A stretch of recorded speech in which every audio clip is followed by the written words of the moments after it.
Hello everybody, welcome back, and I'm going to show you how to touch up your wheels on your plane. Super glue didn't work. I was trying to glue that back together. See how it's a bit loose now? Put some glue on it last night, but I guess it didn't work. I'll try it again. Now, this is the Aries, I think, and it's from Hobbytown.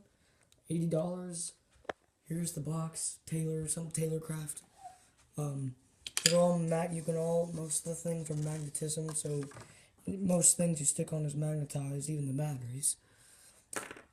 And how you touch up your wheels is you simply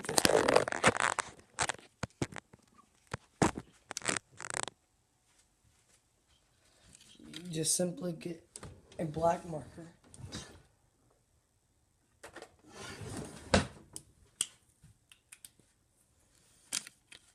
and you see the wheels how they're black.